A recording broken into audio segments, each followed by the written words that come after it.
Back to your business.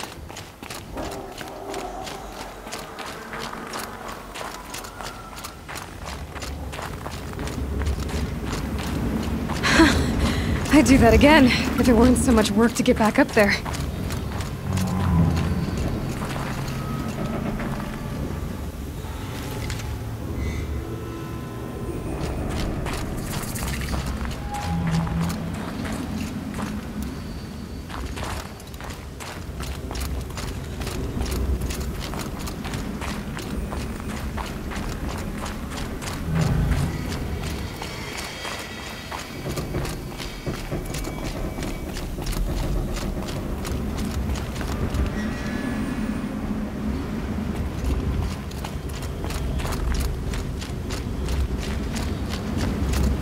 Look like Banuk markings. Is this the way to their territory?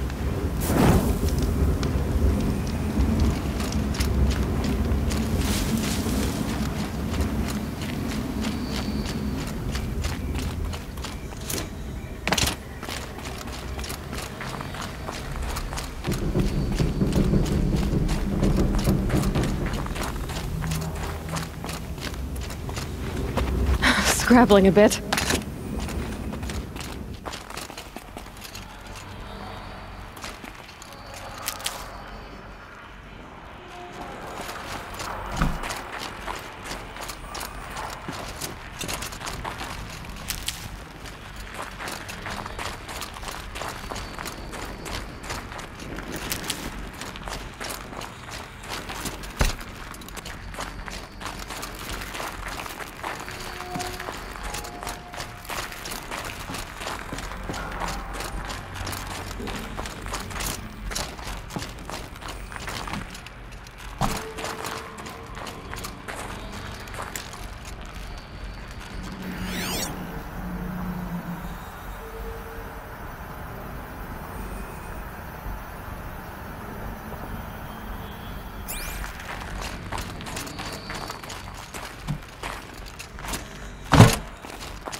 You don't look like you know this path, Hunter.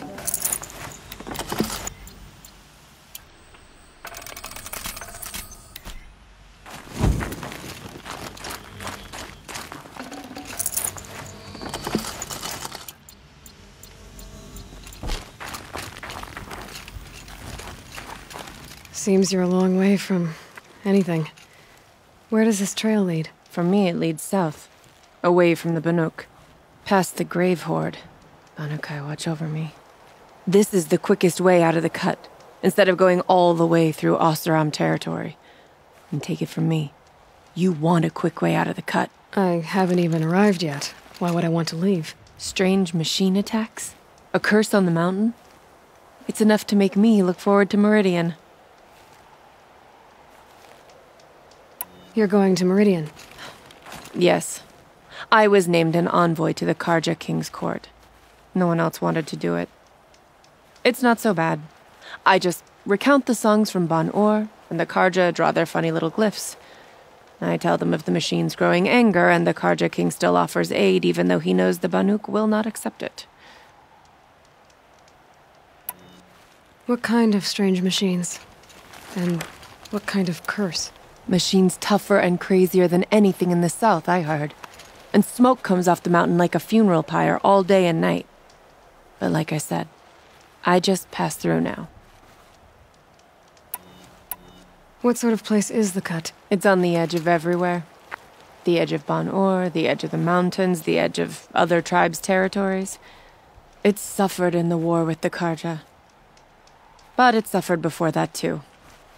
Life there is a test to survive out on the edge. Not exactly homey. I can see why you'd want to move on. Home is what you carry in a roll on your back.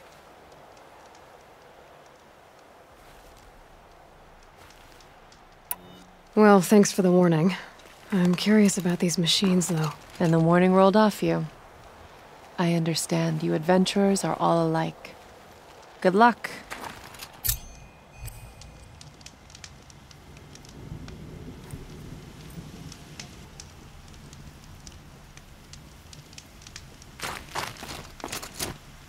What are you doing, Aloy?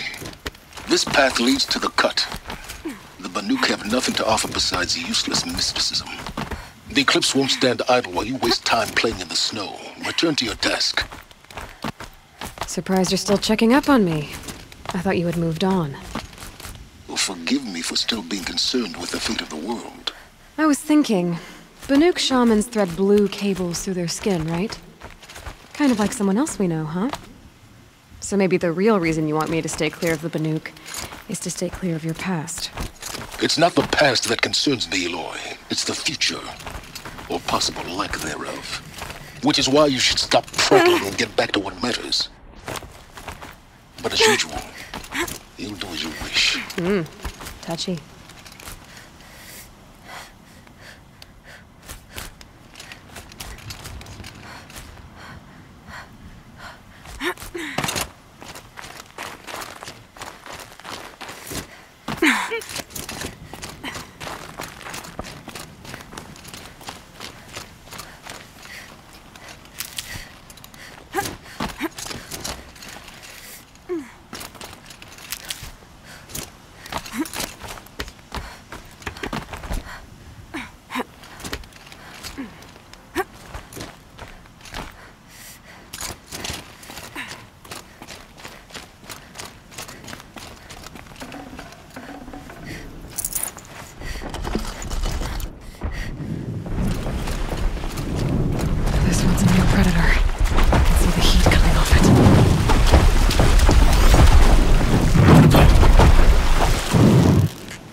very cold.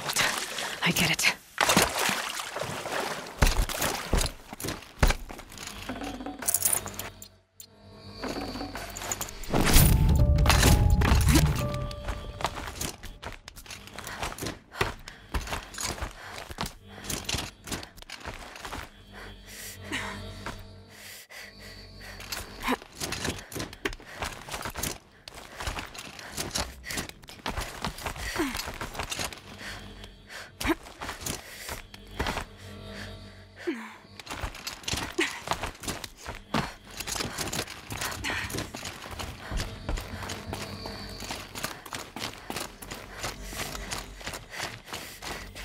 I'll find a use for you.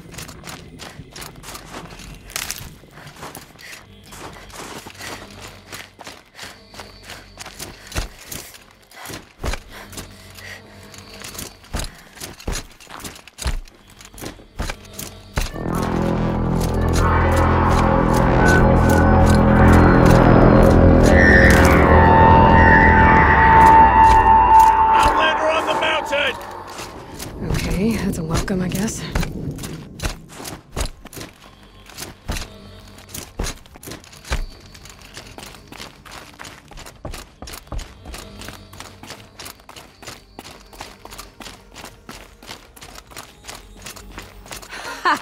You sure you'll be warm enough up here, Nora?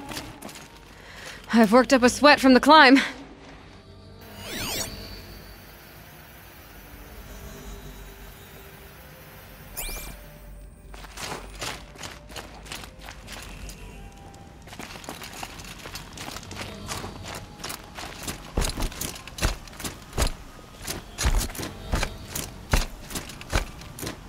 You made it to the cut, Outlander.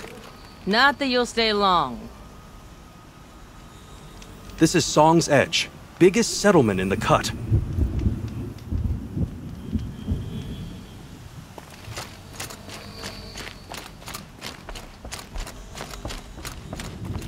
Smoke rising from the mountain.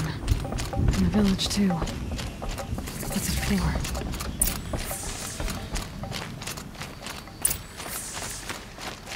How so many died under his command?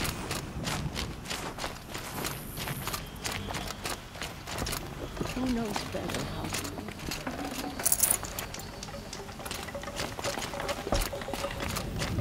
To be Banuk is to know that death may rise up to meet you at any moment. Trust that our hunters knew this. In times like these, we must not forget the importance of ceremony.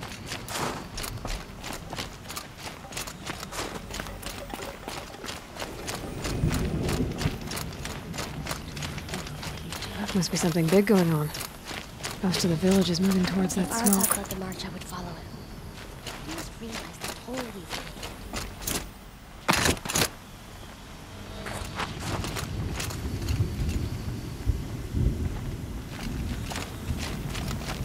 Our fallen hunters reached the blue light.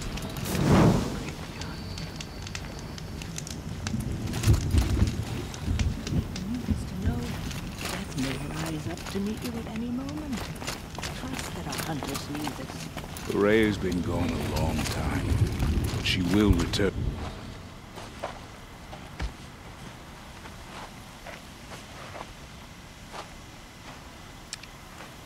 Get ready for a rare sight, Nora. Bergrand, purveyor of necessities. Most of the time, the Banuk burn their dead, but not today.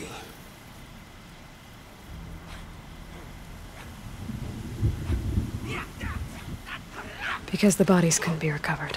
Aye, a nasty business. All their best warriors lost. So they're getting a different kind of send-off.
Grasp your grief, my hunters, and kill it!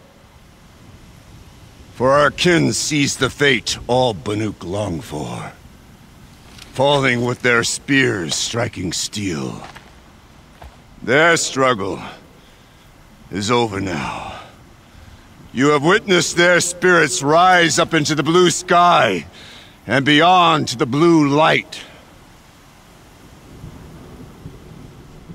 But our struggle is only beginning. Soon, we will again take up the hunt against the daemon that frenzies the machines against us. And so I ask you, can you summon the courage of our fallen kin? Will you fight and die as well as they did? My courage! My spear! Our blood is in your teeth, Aratak! We are Banuk. Our enemies. Our prey.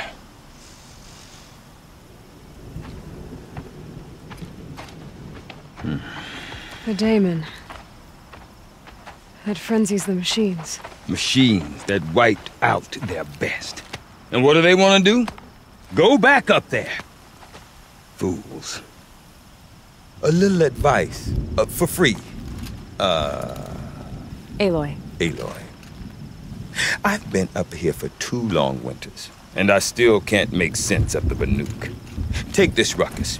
It started with one of their shamans, Aurea, spouting on about spirits and demons up on Thunder's drum. So they march their Warwick up there, and half of them get slaughtered by machines.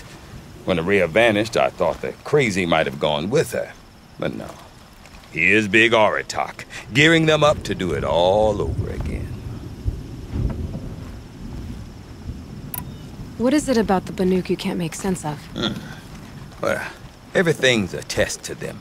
A hardship to endure. A challenge to survive. Seems like they don't have much of a choice in a place like this. Yeah. A land cold enough to crack teeth, filled with wild animals.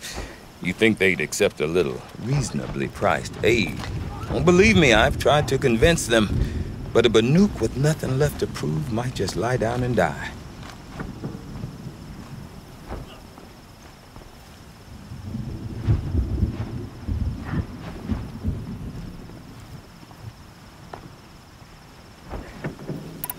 And Aurea is the one who spoke about this daemon? That's right.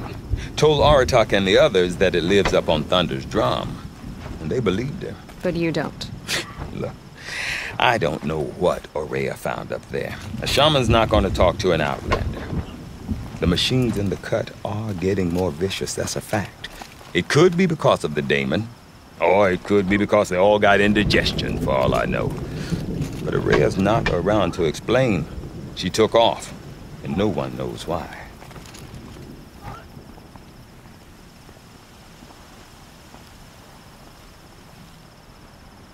Is Aratak a renowned warrior around here? He's a Warwick chieftain. His voice carries a lot of respect. Not that you hear much of it. Man talks about as much as a dead fish. But when he and Aurea came to town with their Warwick, it drew more Banuk to this little burg than I'd ever seen. Know what else I saw, Aloy? My own little trade route, stretching all the way back to the claim. Then, he goes and leads them off to their death at the claws of angry machines. So much for my best customers. Have you ever heard of a man named Silence? Tall, deadly serious, cables in his skin, like a shaman? I've heard that name once or twice, but always whispered. Like some boogeyman the Banuk want to forget. I'm not sure what went down, but I got the impression he messed with the Conclave. Or they messed with him. Conclave? All the most important shamans gather in Banur from time to time to keep up with the latest mumbo-jumbo. No idea how they all fit into one tent without those crazy headdresses getting locked up on each other. Aurea's been to that shindig, but when I asked her what it's like, she just gave me a dirty look. So if you want to know more, you'll have to find her and make her like you, I guess. Good luck. What are these Wericks about, Bergrand? Some sort of tribe within the tribe? Yeah, not like our clans back home. You don't get born into these things. They hold tryouts. Prove your best at something and you might get a place. Some Wericks come and go. Some last as long as Melon. The whole Banook territory, Banur, is just a bunch of the biggest, oldest Wericks. I'm not sure if I'm less confused or more confused. Well, here's the sure thing. Each Werick has a chieftain and a shaman. They make the decisions. All well and good, except the chieftains are hard-headed, and the shamans have their heads in the clouds. You said you've lived out here for 2 winters? Aye. Back home, some fur traders told me about this steel-forsaken heap of tents. Good location. Ripe for change. We were barely scraping by until this place started filling up for Araya. A great prophet is coming, they said. I heard prophet. Honest mistake. Not that the Banook are stingy, they just prefer to keep trade among themselves. We could get through to enough of them. We could really put this place on the map. Or at least on a map.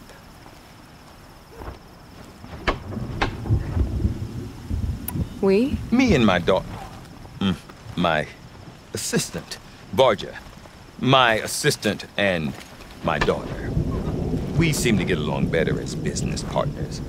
Her mother wanted me to show her a trade. She started tinkering with weapons. Say, when you need a break from this Banook carry-on, stop in and see her. You're both, how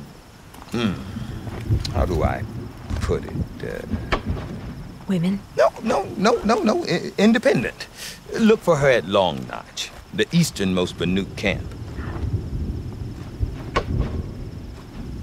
I want to know more about this daemon. It's crazy talk, Aloy. Or there's something to it. Something connected to how the machines behave. Then you need to find Araya. She was last seen headed for the mountains they call the Ice Rafts. I've heard only the shamans know the trail beyond those frozen peaks. But I do know where you could find her apprentice, Naltuk. He went north of the river, chasing rumors. Rumors? Not the good kind. Sudden attacks in the snow. Strange new structures. Some say a new machine, like no one's seen before. Well, now I'm definitely interested. Thanks for the talk, Bergrand. Don't mention it. I wonder if Aratak can tell me more about Araya or Thunder's Drum. Probably Might be worth a shot. But it makes for a nice story. It's a pleasure to see you.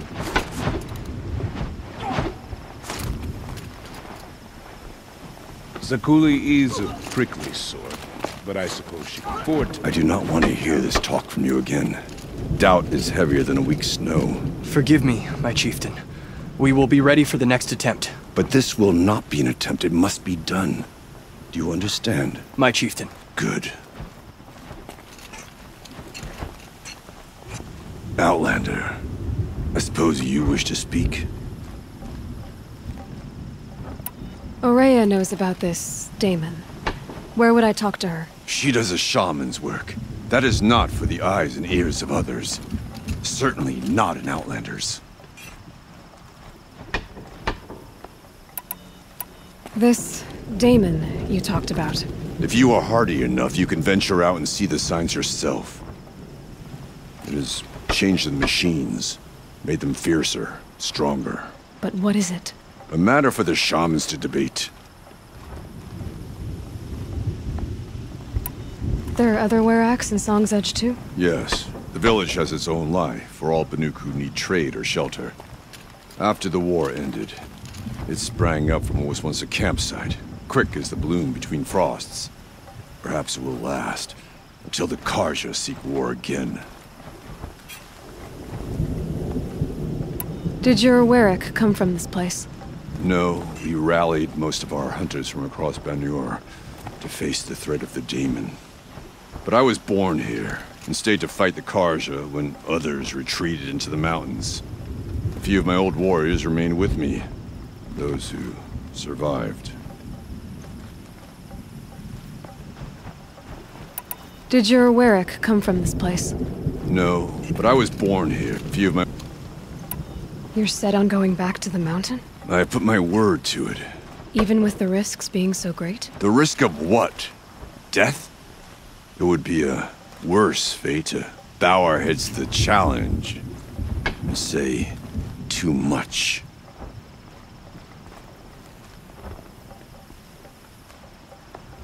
There are other Waracks and songs. Yes, after the war, perhaps. Well, I guess that's it then. Good. I prefer deeds to words. Right. The Banuk of Song's Edge are our own breed. We deserve a painter unlike any other. The blue light can guide you or it can abandon you, as it did the frozen tonic.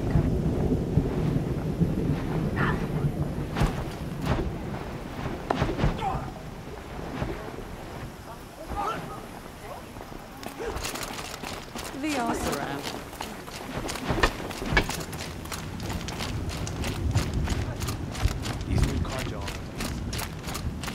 Deep din, silenced by rising waters.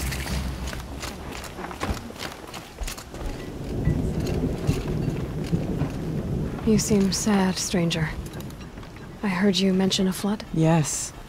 A sudden deluge, without rain or melt to explain it. I'm Lalai, the drummer of Deep Din. Or at least I was, till it disappeared under the waters. Deep Din. What's that? A hollow, carved out by the old ones. A chamber, a basin, and a musical instrument all at once. My life, my calling. I'd explain it by playing for you if I could. But its pipes are deep under the water now. So Deep Din is a place, and a musical instrument? Yes. Pipes that carry a perfect tone beneath a sonorous basin. A wondrous edifice the old ones used to carry music far and wide. During the war, my father played the pipes to rally the Banuk against the Karja. I'm the drummer now. But our battles are few and far between. Mostly I play for the joy of it. Or to remember my family. Of course, if the waters don't recede, what's the point of joy? Or remembering? So the waters came fast. One day it was dry. The next, the nearby river had risen and the entire basin was flooded. I don't understand it. There was no rain, not even any clouds, and yet the river rose higher than I'd ever seen it. And there it remains. A flood without rain. That is strange. Where is this place? I'll have a look if I'm in the area. Just northwest of here. Look all you like, but I don't see what good it'll do. The floodwaters aren't going anywhere. How does one ask a river to relent?